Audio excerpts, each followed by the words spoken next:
Well, hey, hello, and welcome in. It is Monday, and it is Bird's Eye View. I'm Jay Walker, and it is going to be an action-packed couple of hours here this afternoon. Sports Gap at 4 o'clock. Ragin Cajun Athletic Director Dr. Brian Maggard will be our guest, but the most important thing that he's done so far as athletic director is our guest this hour as we introduce you to new Ragin Cajun football coach Billy Napier. Kind of been a whirlwind. You've barely been here 24 hours, and you've already had to hit the ground running.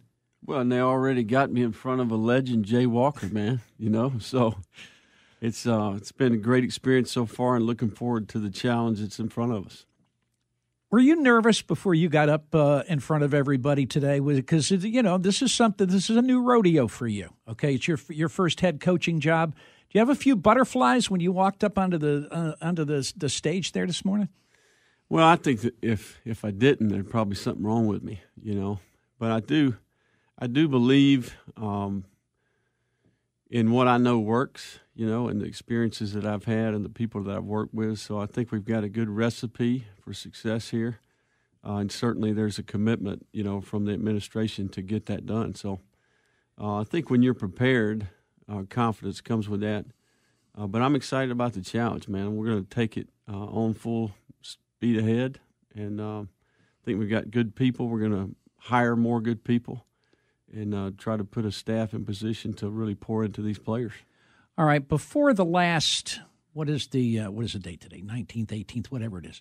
Before the last 16 days, what did you know about this program?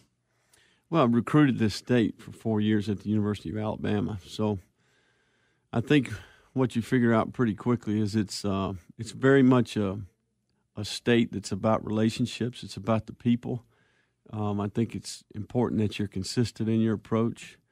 And you build a certain level of trust. I think the people in this state, in particular this area, respect loyalty. They respect the guy who's going to be sincere and take a certain approach that will be respected. And I think that this is a job that has a tremendous ceiling, in my opinion, given the amount of talent that is nearby and the commitment from the administration. I think that we can go places. What was it that made you decide, okay, I'm going to go ahead, I'm going to apply for this job, and I'm going to go after it? What was the thing that made you decide that? Well, I think we've got a great athletic director. I think we got tremendous leadership. Very impressed with Brian Maggard and his approach. I think with Dr. Savoy and his appreciation for athletics and what it can do for the university. When you've got good leadership in place and you've got alignment from the top down, and there's players to go recruit, and you've got the resources to do that, I think that makes for a good football team and a good football program. And it was a leadership opportunity that I was looking for. That leads me to my next question. You're going to be one of probably the 10 youngest coaches in the FBS next season. How did you know that the time was right for you now? Well, a lot of it has to do with the experiences I've had. I was at Alabama for 4 years and really got that itch to be a coordinator again. I had that experience at Clemson. I've worked for some really talented people, and the big thing for me is growing up, I had a chance to observe my dad. He was a head high school football coach in the same community for several generations, and observing him, the difference that he was able to make, that really kind of pointed me in the direction of coaching. I felt called to do it. I chose that profession. Always wanted my own team, always wanted to be a head football coach. I used to say when I was younger, hey, I want to be a head coach before I'm 40. Didn't know that was going to happen. It did happen. But really my experiences last year, the confidence that I gained from that, going to Arizona State, really being in that leadership position after having a lot of great experiences and working for some really good people, I felt like I was ready for that. I felt like I could take it on. So this opportunity presented itself. It's a job I've always talked about. It's a job that I always felt like would be a great fit. Certainly a program that I think can really accomplish something significant. And certainly that's what we're going to try to roll our sleeves up and go do. Brian Maggard did a masterful job of playing this awfully close to the vest. you arrived here yesterday. Right. During any of the last 2 weeks, had you been on campus at all? No, had not. Yeah. So you got a chance to see the facilities for the first time after you took this gig. All right, that leads me. What did you think of the Athletic Performance Center when you walked through it? Well, the immediate impression, it screams commitment. I'm thinking that's the same impression it'll make on recruits and their families. And that's what you're looking for. You're looking for a place that is not only sells the commitment level, but it's also very functional. And I think it's a place where our players come to work and they feel that there is a championship level of commitment from the administration. It's a place that they can feel confident has the resources to help them accomplish their goals. Now it's our job to fill that building up with talented, dynamic people that can help our players play better and also grow as people and as students off the field.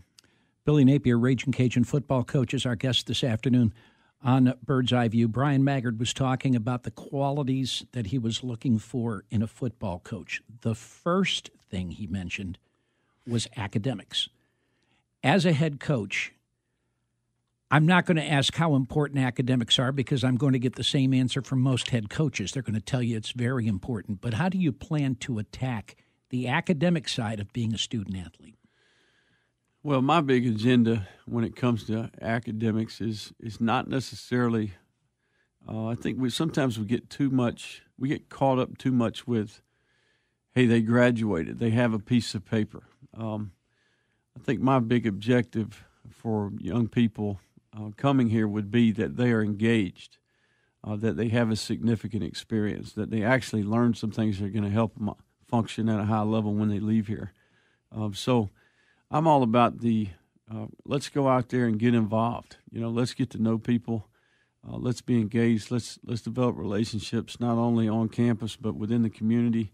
Let's get some real life experience in the form of internships and networking throughout this economy.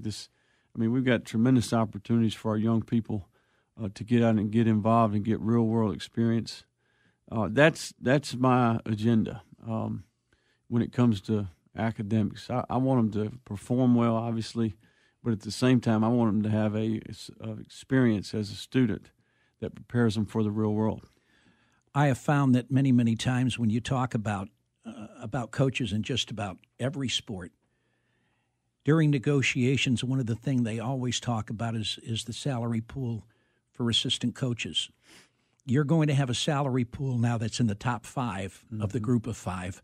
Was that a part of negotiation, or were you told, hey, this is what we got for you right here. This is to show you that we are committed to having a winning program.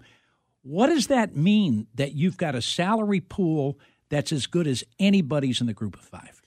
Well, it really was Brian's vision. Dr. Maggard, that was his plan. I think that's unique about Brian is he's had tremendous experience. He understands the nuts and the bolts of what it takes to operate a big-time football organization. And I think he understands that there's tremendous value in bringing in a quality staff. And not only that, but we were able to work out some things, I think, from a support standpoint in other areas of the organization where our players are going to benefit from. So I think Brian is a young, bright, up-and-comer in this profession. I think he's going to be an outstanding leader for our athletic department, and he understands what it takes, and that was intriguing to me. It didn't take but a few conversations to know that he understands and gets what it's going to take to accomplish something significant. You were asked today during the press conference, and you said that you plan to be the play caller for the Ragin Cajun offense. What does that mean now as far as what you're looking for in an offensive coordinator, because you don't need to look for a play caller because you know who that's going to be? Well, we're going to go out and get a significant person, with the money that maybe we would attribute to a coordinator. Obviously, I think we'll be able to announce some hires here in the next couple of days, but we've got some quality coaches. I think that obviously are going to be loyal to me, and understand how we're going to operate, what type of integrity how we're going to go about our business, how we're going to treat the players, how we're going to coach the players. And I think being the play caller, that gives me a little bit more flexibility to use those 10 coaches, in particular on the offensive side of the ball. So I'm excited about some of the guys that I think we're going to be able to bring in, and you'll hear of those guys shortly. What is your timetable for having the entire staff in place? I'm going to be patient. Right now, we're looking for the core guys. The offensive coordinator, defensive coordinator, the strength coach, and once we kind of get those three guys assembled, then we'll move forward and be very patient and deliberate about our process there to make sure we get the right people and the right fit. A lot of it has to do with expertise in their position, their ability to teach at a high level and develop their players. But at the same time, we're looking for people with character, and we're looking for people with specific ties to recruiting areas. And I think we know what those are going to be. And we're going to start right here in this state. So it's going to be a lot of fun for me. It's something I've always dreamed of doing, and I'm excited to put together this team. You talk about relationships. You talk about recruiting. A lot of times relationships are all about your relationship with high school football coaches. You've recruited this area. You've recruited Louisiana. How much do those 4 or 5 years that you've recruited this state, how much does that help with you trying to build the original foundation in the state of Louisiana for recruiting?